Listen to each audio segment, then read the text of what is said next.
بسم اللہ الرحمن الرحیم۔ درس قرآن و فقہ اور اصلاح معاشرہ چینل علوم القرآن ZHB سبسکرائب کیجیے۔ بسم اللہ الرحمن الرحیم۔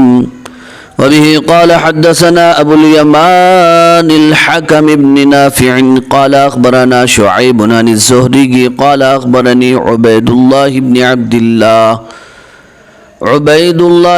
عبد الله بن عتبة بن مسعود ان عبد الله بن عباس رضي الله تعالى عنه وعنهم اجمعين اخبره ان ابا سفيان بن حرب اخبره ان هرقل ارسل اليه في ركب من قريش وكانوا تجارا بالشام في المدة التي كان رسول الله صلى الله عليه وسلم ماد فيها ابا سفيان وكفار قريش۔ عزیز طالبات، جو حدیث ابھی آپ کے سامنے پڑھی گئی ہے اور جس کی عبارت خوانی ہوئی ہے، ویسے تو یہ حدیث بہت بڑی ہے اور لمبی ہے۔ اس کی ابتدائی 2-3 سطریں میں نے پڑھا ہے۔ چونکہ اس کی تشریح بھی زیادہ ہے، اس لیے ایک درس میں یہ حدیث مکمل نہیں ہوگی اور اس کی تشریح پوری نہیں ہوگی، اس لیے مختلف دروس میں آپ کے سامنے اس حدیث کی تشریح پیش کی جائے گی۔ دوسری بات یہ ہے کہ اس حدیث کا ترجمہ اور تشریح پیش کرنے سے پہلے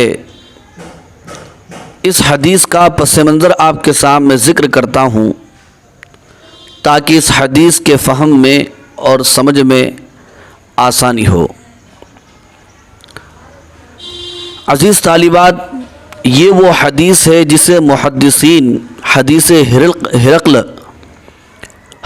ہرقل کا نام دیتے ہیں، اور حضرت امام بخاری علیہ الرحمہ نے اس حدیث کو اپنی صحیح میں تقریباً 14 مرتبہ ذکر فرمایا ہے۔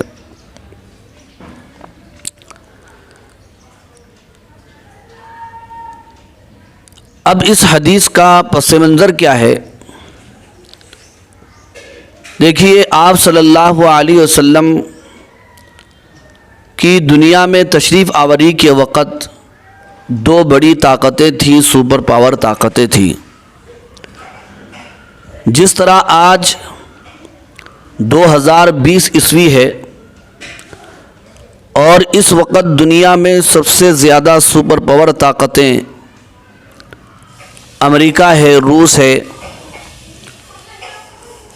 اور دوسرے ممالک بھی ہیں، اسی طرح ولادت نبوی صلی اللہ علیہ وسلم کے وقت دنیا میں 2 بڑی طاقتیں تھیں، ایک ایران اور دوسرے روم۔ ایران کا دوسرا نام فارس ہے اور ایرانی بادشاہوں کا لقب کسریٰ ہے، اور روم کے بادشاہوں کا لقب قیصر ہے۔ جس طرح ہندوستان کے بادشاہ کو وزیر اعظم کہا جاتا ہے اور مصر کے بادشاہ کو عزیز مصر کہا جاتا تھا، اسی طرح ان دونوں ملکوں کے بادشاہوں کے القاب میں ایک کا لقب کسریٰ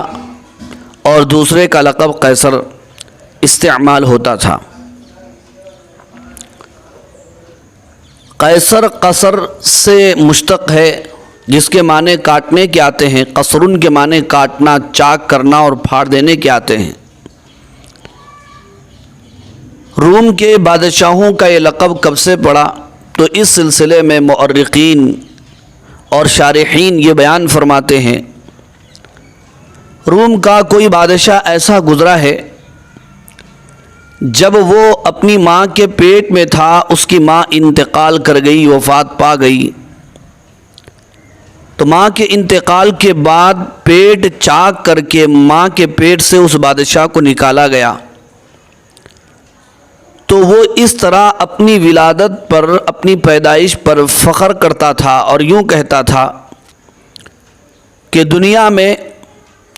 عام بچے جس طرح آئے ہیں میں اس طرح نہیں آیا، بلکہ پاک اور پوتر انداز میں پیٹ سے علیحدہ طور پر نکال لیا گیا ہوں۔ یہ بات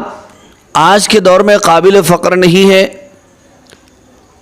بہت سارے بچے آپریشن سے بھی ہوتے ہیں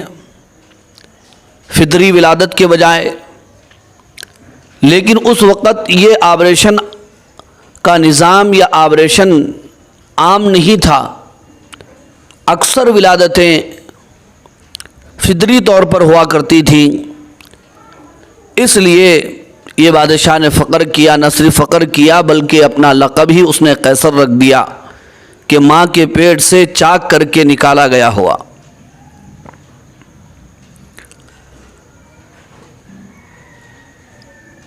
روم اور ایران کے سلسلے میں ایک بات آپ کو معلوم ہونا چاہیے،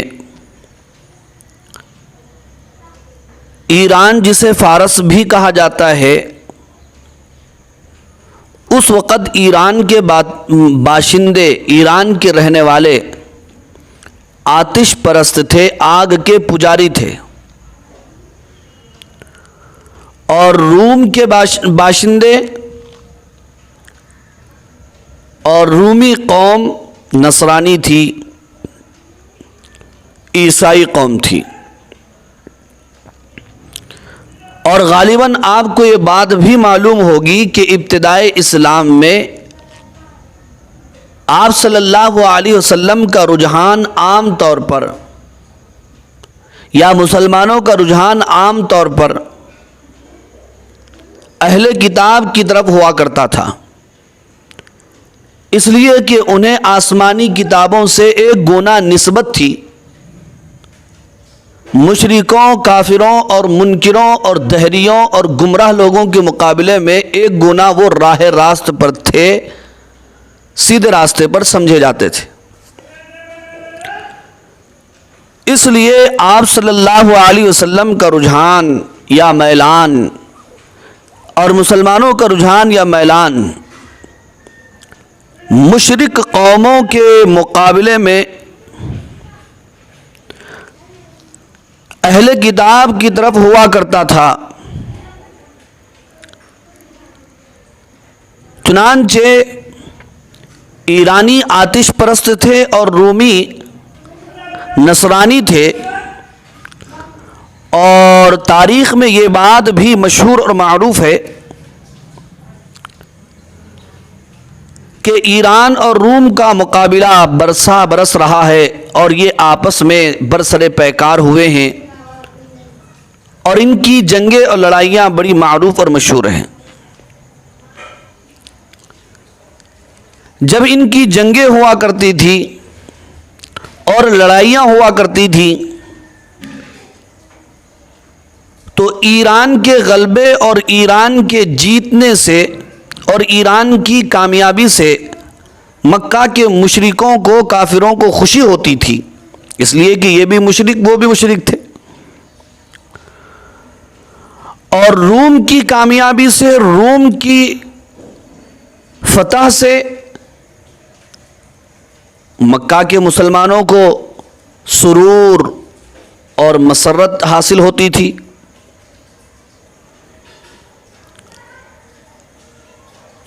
لیکن سن 614 عیسوی میں ایرانیوں کو زبردست کامیابی حاصل ہوئی، یہاں تک کہ روم کا بادشاہ ہرقل فرار ہو گیا اور بھاگ گیا۔ یہ اطلاع مکہ مکرمہ پہنچی تو مشرکین مکہ نے کہا، آج ہمارے بھائی ایرانیوں نے تمہارے بھائی رومیوں کو مٹا دیا ہے، بالکل اسی طرح کل ہم تم کو مٹا دیں گے، تمہیں برباد کر دیں گے، نیست نابود کر دیں گے۔ اس پر اللہ تبارک و تعالیٰ نے سورہ روم نازل فرمائی، جس میں یہ پیشین گوئی کی گئی کہ چند ہی سالوں میں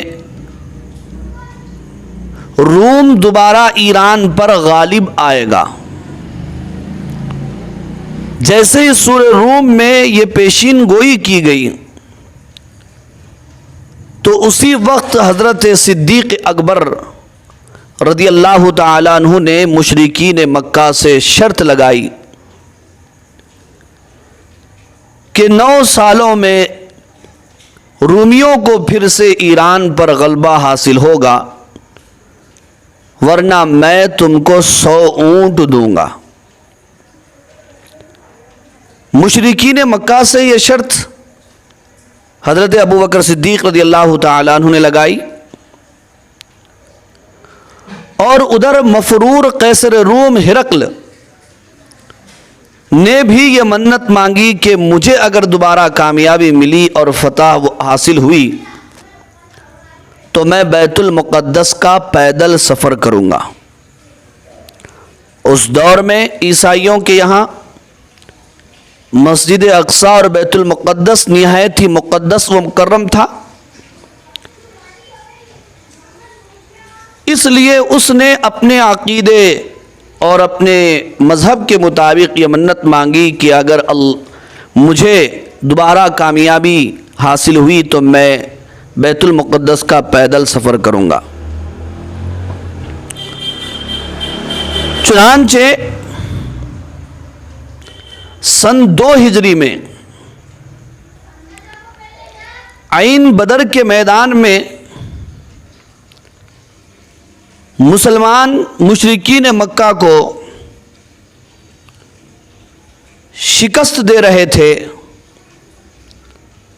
اور ہزیمت سے دوچار کر رہے تھے، اتنے میں خبر آئی کہ رومیوں نے پھر سے غلبہ حاصل کر لیا ہے۔ اس خبر سے مشرکوں کو اور بھی ندامت اور شرمندگی ہوئی، اور اس خبر نے ان کے اوپر بجلی گرا دیا، اس لیے کہ مسلمان ایرانیوں کی طرف مائل تھے، ادھر مسلمانوں کو بدر کے میدان میں کامیابی مل رہی تھی اور کامیابی مل گئی، اور ادھر ایرانی مغلوب و مقہور ہوئے اور رومی غالب آئے، اور شرط کے مطابق مشرکین مکہ کو 100 اونٹ دینا پڑا حضرت ابو بکر صدیق رضی اللہ تعالیٰ عنہ کو،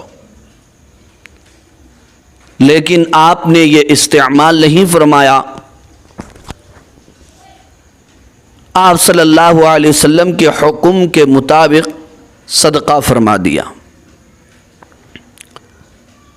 اس کے بعد یعنی واقعہ بدر کے بعد مشرکین مکہ اور مسلمانوں کے درمیان مختلف لڑائیاں ہوتی رہیں، چلتی رہیں، یہاں تک کہ صلح حدیبیہ کا واقعہ پیش آیا، جس میں صلح ہوئی، بہت ساری شرطوں پر دونوں فریقوں نے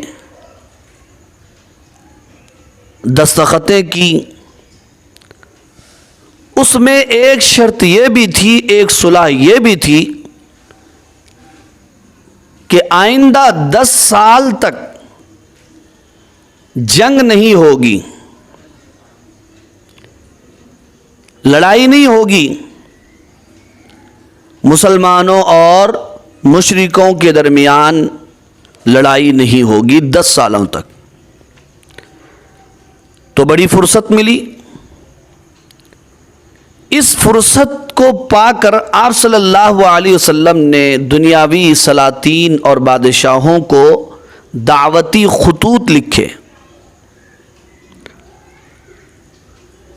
اور ابو سفیان نے جو اس وقت تک اسلام قبول نہیں کیا تھا، فرصت پا کر تجارت کی غرض سے ملک شام گئے اور ادھر روم کا بادشاہ قیصر روم، جس کا نام ہرقل تھا، چونکہ وہ جنگ میں جیت گیا تھا اور غلبہ حاصل کر لیا تھا روم پر، چنانچہ وہ اپنی منت کے مطابق پیدل سفر کرتا ہوا ملک شام بیت المقدس پہنچا۔ اب آپ دیکھیے کہ وہاں پر 3 لوگوں کا اجتماع ہو رہا تھا اور 3 لوگ وہاں پر جمع ہو رہے تھے۔ ایک تو ابو سفیان صلح حدیبیہ سے فرصت پا کر، موقع پا کر تجارت کے لیے وہاں پر پہنچے اپنی جماعت اور گروہ کے ساتھ، اور ادھر قیصر روم ہرقل اپنی منت پوری کرنے کے لیے پیدل مسجد اقصی بیت المقدس پہنچ گیا، اور ادھر عرب سے، مکے سے آپ صلی اللہ علیہ وسلم کا دعوت نامہ لے کر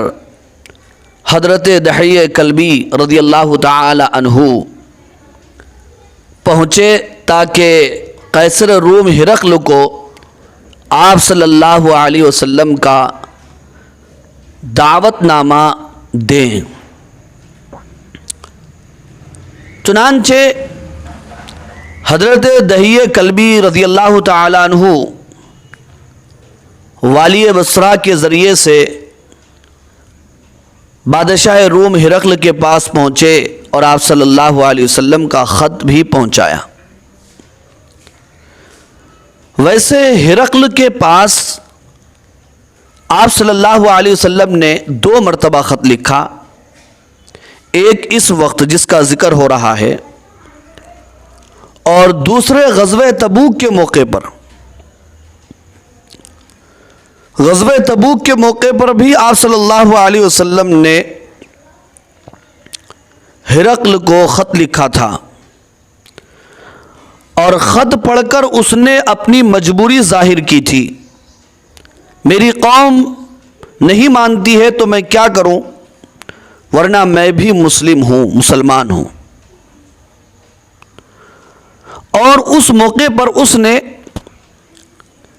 ایک بڑے پادری کے پاس آپ صلی اللہ علیہ وسلم کا خط پہنچایا تھا۔ وہ پادری خط پڑھ کر مسلمان بھی ہو گیا اور اپنے اسلام کا اعلان بھی کیا، اور لوگوں نے اسے شہید بھی کر دیا تھا۔ اسی کو مثال بنا کر ہرقل نے کہا تھا سفیر رسول، قاصد رسول صلی اللہ علیہ وسلم سے کہ آپ نے دیکھا کہ اس پادری کو شہید کر دیا گیا تو میری قوم مجھے کیسے چھوڑ سکتی ہے، ورنہ میں تو مسلمان ہوں۔ لیکن آپ صلی اللہ علیہ وسلم کو اس بات کی اطلاع دی تو آپ نے فرمایا کہ اس نے جھوٹ کہا ہے، اس لیے کہ اسلام صرف بولنے کا نام نہیں ہے، عمل کا بھی نام ہے۔ اس میں تسلیم نہیں پایا گیا تھا، اطاعت نہیں پائی گئی، اس لیے اسے مسلمان کیسے کہا جا سکتا ہے۔ بہرحال 2 موقعوں پر 2 مرتبہ ہرقل کے پاس آپ کا دعوت نامہ پہنچا تھا۔ تو جب یہاں بیت المقدس میں، ملک شام میں، حضرت دحیہ کلبی رضی اللہ تعالیٰ عنہ کے ذریعے آپ کا دعوت نامہ ہرقل تک پہنچا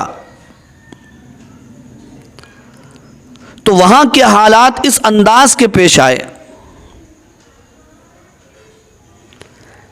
کہ اس خط کے پہنچنے سے پہلے ہرقل نے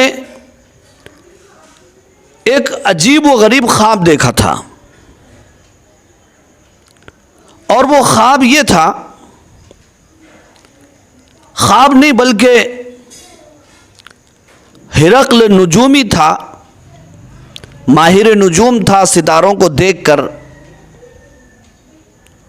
وہ حالات کا اندازہ لگاتا تھا۔ تو ایک رات اس نے ستاروں کو دیکھ کر معلوم کیا کہ ختنہ کرنے والی قوم غالب آنے والی ہے اور ہرقل کی حکومت ختم ہونے والی ہے۔ صبح ہوئی اور وہ بڑا پریشان ہوا، اپنے وزراء امراء اور قربا کو بتایا تو کسی نے کہا کہ یہ ختنہ تو یہودی کرتے ہیں اور آپ کو پریشان ہونے کی بات کیا ہے، یہودی ہیں کتنے، آپ سب کو قتل کروا دو، مسئلہ ختم ہو جائے گا۔ لیکن اتنے میں اسی دوران جب کہ وہ کشمکش میں تھا، لیت العل میں تھا،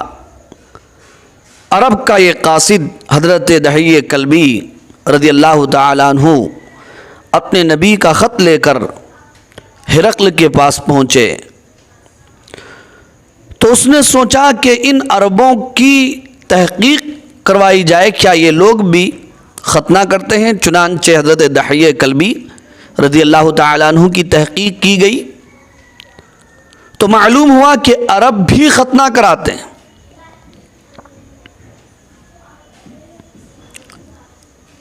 اب اس کا شک بجائے یہودیوں کے مسلمانوں کی طرف پلٹ گیا، اور پھر اسی دوران ہرقل کو یہ بات بھی معلوم ہوئی کہ ملک عرب سے ایک تجارتی قافلہ بھی یہاں ملک شام آیا ہوا ہے۔ تو ہرقل نے اپنی فوج کو یا اپنے وزراء کو اور خادموں کو حکم دیا کہ اس تجارتی قافلے کو میرے پاس لایا جائے۔ پھر اس نے ابو سفیان کے تجارتی قافلے سے کئی ایک عجیب و غریب سوالات کر ڈالے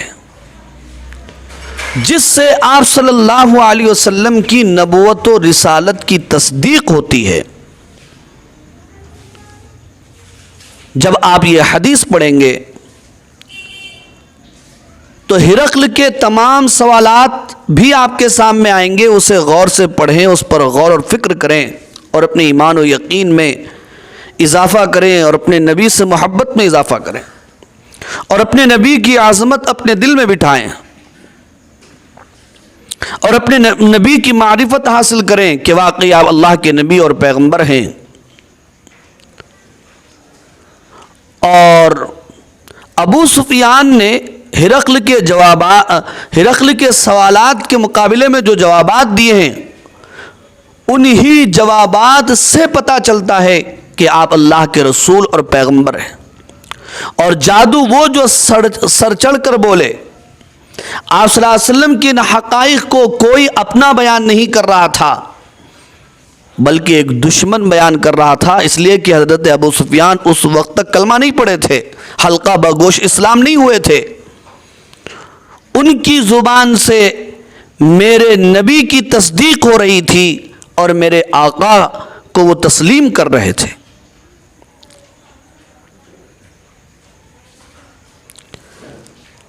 ابو سفیان کے ان جوابات کو سن کر ہرقل نے اندازہ لگایا کہ واقعی آپ صلی اللہ علیہ وسلم اللہ کے رسول اور پیغمبر ہیں، اور اس نے یہاں تک یہ جملہ تک کہا کہ اگر میں آپ کے پاس ہوتا تو آپ کے پیر دھوتا۔ یہ جملے ہیں اس کے، اور نہ صرف اس نے یہ کہا بلکہ آپ کی نبوت کا اعلان بھی کیا، اور ایک حال میں بلا کر اپنی قوم سے کہا کہ تم رشد اور فلاح حاصل کرنا چاہتے ہو یا نہیں چاہتے؟ تم مسلمان ہو جاؤ، اسی میں تمہاری کامیابی ہے۔ لیکن اس کی قوم اس کی مخالف ہو گئی اور شور مچایا، تو اس نے اپنی بات پلٹ دی اور یوں کہا کہ میں صرف تمہیں آزما رہا تھا، میں تمہارے دین میں تمہارا تشدد دیکھنا، تمہارا تسلط دیکھنا چاہتا تھا، تمہاری مضبوطی دیکھنا چاہتا تھا، لیکن واقعی تم اپنی یعنی اپنے دین میں تم مضبوط ہو، اپنے دین میں تم پکے ہو، ورنہ میرا یہ مقصد نہیں تھا کہ تم جو ہے مسلمان ہو جاؤ۔ اس طرح وہ ہدایت سے محروم ہو گیا۔ تو وہاں پر ملک شام میں مسجد اقصیٰ کے پاس یہ 3 جماعتیں یا 3 حضرات اس انداز میں جمع ہوئے تھے کہ ہرقل اپنی منت پوری کرنے کے لیے پیدل سفر کر کے وہاں پہنچا تھا، اور صلح حدیبیہ کے موقع سے فائدہ اٹھاتے ہوئے ابو سفیان تجارتی غرض سے اپنے قافلے کو لے کر وہاں گئے تھے، اور آپ صلی اللہ علیہ وسلم نے صلح حدیبیہ کے موقع سے فرصت پا کر جہاں آپ نے دیگر سلاطین اور بادشاہوں کو خطوط لکھے، ہرقل کو بھی خط لکھا چونکہ وہاں پر یہ پہنچا تھا۔ اس طرح حضرت دحیہ کلبی بھی خط لے کر اس کے پاس پہنچے تھے۔ وہ خط اس نے پڑھا، اسے تسلیم کیا، دوسرے پادریوں سے اس نے تصدیق بھی کروایا تھا، لیکن افسوس کی بات یہ ہے نہ اسے ہدایت ملی نہ اس کی قوم کو ہدایت ملی۔ ہدایت تو اللہ کے ہاتھ میں ہے، جسے اللہ ہدایت دے دے اسے کوئی گمراہ نہیں کر سکتا، اور اسے اللہ گمراہ کر دے اسے کوئی ہدایت نہیں دے سکتا۔ اس لیے ہدایت کس سے مانگنا چاہیے؟ اللہ ہی سے طلب کرنا چاہیے، اللہ ہی سے مانگنا چاہیے۔ اس پس منظر کے بعد پوری حدیث تو نہیں، حدیث کے ایک حصے کا میں ترجمہ کروں گا، اس کے اوپر آپ توجہ دیجئے اور دھیان دیجئے، غور سے سنیے۔ وَبِهِ قَالَ حَدَّثَنَا، اور حضرت امام بخاری علیہ الرحمہ فرماتے ہیں کہ ہم سے حدیث بیان کی ابو الیمان الحکم ابن نافع نے۔ ابو الیمان الحکم ابن نافع قال، وہ فرماتے ہیں اخبرنا شعیب، کہ ہمیں خبر دی ہے حضرت شعیب نے، عن الزہری کی، حضرت شعیب روایت کرتے ہیں زہری سے، قال حضرت زہری کہتے ہیں اخبرنی عبید اللہ ابن عبد اللہ ابن عتبہ بن مسعود، کہ مجھے خبر دی ہے عبید اللہ بن عبداللہ بن عتبہ بن مسعود نے، ان عبد اللہ ابن عباس اخبرہ، کہ حضرت عبداللہ ابن عباس رضی اللہ تعالیٰ عنہ نے ان کو خبر دی ہے، ان ابا سفیان ابن حرب اخبرہ، کہ حضرت ابو سفیان ابن حرب نے ان کو خبر دی ہے، کنہیں؟ حضرت عبداللہ ابن عباس رضی اللہ تعالیٰ عنہ کو کیا خبر دی ہے؟ ان ہرقل ارسل الیہ فی رکب من قریش، کہ ہرقل بادشاہ نے بلا بھیجا قریش کے قافلے میں، رکبن کے معنی قافلہ، یا ارسل الیہ کا ترجمہ بلا بھیجنا،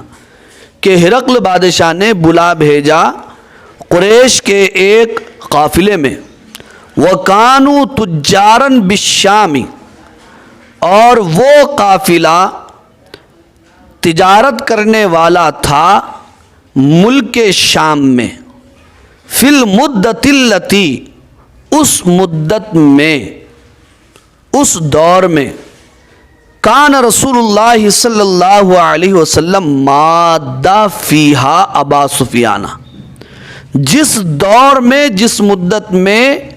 حضور اکرم صلی اللہ علیہ وسلم نے صلح کیا تھا ابو سفیان سے، وکفار قریش، اور کفار قریش سے، فَأَتَوْهُ، تو وہ قافلہ آیا اس کے پاس، یا وہ لوگ آئے اس کے پاس یعنی ہرقل کے پاس، وَهُمْ بِإِيلِيَاءَ، اور وہ لوگ ایلیا میں تھے، یعنی مسجد اقصیٰ کو یا ملک شام کو ایلیا بھی کہا جاتا ہے، وہ لوگ ملک شام میں مسجد اقصیٰ کے پاس تھے۔ فَدَعَاهُمْ فِي مَجْلِسِهِ، تو ہرقل نے انہیں بلایا اپنی مجلس میں، دعا مانے بلانا، تو ہرقل بادشاہ نے انہیں بلایا اپنی مجلس میں، وحولہ عظماء الروم، اور اس کے آس پاس عظمائے روم تھے، ہرقل بادشاہ کے آس پاس روم کے بڑے بڑے لوگ تھے، وزیر تھے، مشیر تھے، لیڈر تھے، بڑے بڑے لوگ تھے۔ ثم دعاہم، پھر ہرقل نے ان کو بلایا، ودعا بترجمانی، اور اپنے ترجمان کو بلایا، یعنی رومیوں کی زبان الگ تھی، یہ عرب کے تھے، عربی زبان بولتے تھے، تو بیچ میں ایک ترجمان کا ہونا ضروری تھا۔ تو ہرقل نے ترجمان کو بلا لیا، پھر ترجمان کے ذریعے سے پہلا سوال اس نے یہ کیا تھا، فقال، پس اس نے کہا، ایکم اقرب نسبا بہذا الرجل الذی یزعم انہ نبی، کہ تم میں سب سے زیادہ کون قریب ہے نسب میں اس آدمی سے جو دعویٰ کرتا ہے کہ وہ نبی ہے؟ اس کے پاس دہی قلبی کا اور صلی اللہ علیہ وسلم کا دعوت نامہ تھا، اس میں نبوت کا دعویٰ تھا، میں اللہ کا رسول ہوں اور پیغمبر ہوں۔ تو اس نے یہی سوال کیا کہ یہ خط تمہارے شہر سے آیا ہے اور تمہارے شہر کا یہ آدمی نبوت کا دعویٰ کر رہا ہے، اس آدمی کے خاندان کا تم میں کون ہے؟ وہ بھی نسب میں ہو، خاندان سے مراد نسب میں ہونا ہے، یعنی کوئی رشتہ، خونی رشتہ ہو یا نسبی رشتہ ہو۔ اس کی وجہ یہ تھی کہ جب رشتہ دار ہوگا یا نسبی رشتہ دار ہوگا تو وہ صحیح نسب بیان کرے گا، اگر وہ آپ صلی اللہ علیہ وسلم کی شان میں کچھ گڑبڑ کرے گا نسب میں بیان کرنے میں، تو ظاہر بات ہے اس کا نسب بھی خراب ہو جائے گا۔ اس لیے ہرقل بادشاہ نے کہا کہ وہ آدمی میرے سامنے آئے جو اس دعویٰ کرنے والے نبی کے نسب میں قریب ہو۔ فقال ابو سفیان، تو حضرت ابو سفیان نے کہا، فقلت انا اقربهم نسبا، تو میں نے کہا میں ان میں سب سے زیادہ قریب ہوں نسب میں، آپ صلی اللہ علیہ وسلم کے ساتھ نسب میں سب سے زیادہ قریب ہوں۔ فقالا، تو ہرقل نے کہا، ادنوہ منی، اسے مجھ سے قریب کر دو، یعنی ہرقل نے اپنے خادموں سے کہا کہ ابو سفیان کو بالکل میرے سامنے بٹھا دو۔ وَقَرِّبُوا أَصْحَابَهُ، اور قریب کر دو اس کے ساتھیوں کو، یعنی اس ابو سفیان کو بالکل سامنے لاؤ اور اس کے ساتھیوں کو اس کے پیٹھ کے پیچھے بٹھا دو۔ فَجْعَلُوهُمْ عِنْدَ ظَهْرِي، ان کو اس کے پیٹھ کے پاس بٹھا دو، اس کے پیٹھ کے پیچھے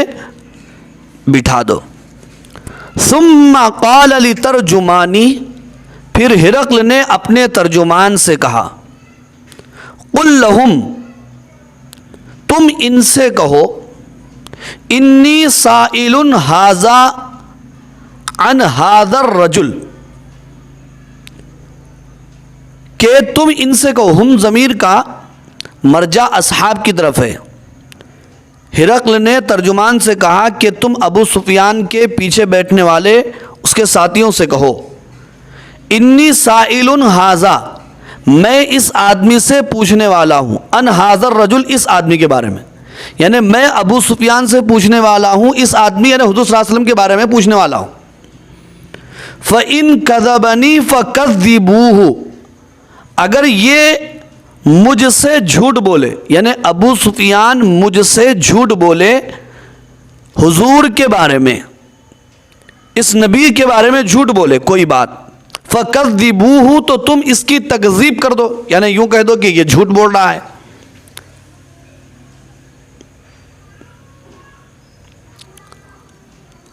فَوَاللَّهِ لَوْلَا الْحَيَاءُ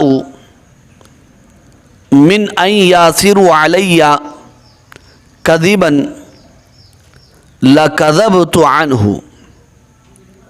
پس اللہ کی قسم اگر حیا نہ ہوتی کہ وہ مجھ پر جھوٹ کا طعنہ دیں گے تو میں آپ کے بارے میں جھوٹ کہہ دیتا. یعنی ابو سفیان کہتے ہیں کہ پیچھے لوگ بیٹھے ہوئے تھے، اگر میں جھوٹ کہتا تو وہ مجھے جھوٹ کا طعنہ مارتے، میں ان کے درمیان جھوٹا قرار دے دیا جاتا اور یہ مجھے پسند نہیں تھا. اگر اس بات کا مجھے خوف نہ ہوتا تو میں ضرور آپ صلی اللہ علیہ وسلم کے بارے میں جھوٹ بولتا. یعنی جھوٹ بولنے سے بھی لوگوں کے ہی لیے صحیح ڈرتے تھے، لیکن آج کل تو جھوٹ نعوذ باللہ فیشن بن چکا ہے، ہوشیاری بن چکی ہے. یہ ہوشیاری کل معلوم ہوگی اللہ کے پاس. ثم کان اول ما سألنی عنہ، پھر اس نے سب سے پہلا سوال جو مجھ سے کیا آپ صلی اللہ علیہ وسلم کے بارے میں، ان قال، اس نے کہا کیف نسبہ فیکم، کہ اس کا نسب تمہارے درمیان کیسا ہے. آپ صلی اللہ علیہ وسلم کا نسب تمہارے درمیان کیسا ہے، یعنی اونچے نسب والے، اونچے خاندان والے ہیں یا کیسے خاندان والے ہیں. قلت ہوا فینا ذو نسب، میں نے کہا وہ ہمارے درمیان بڑے نسب والے ہیں، ان کا نسب اونچا ہے، ان کا خاندان اونچا ہے، قبیلہ اونچا ہے. سبق یہیں پر ختم کیا جاتا ہے انشاءاللہ.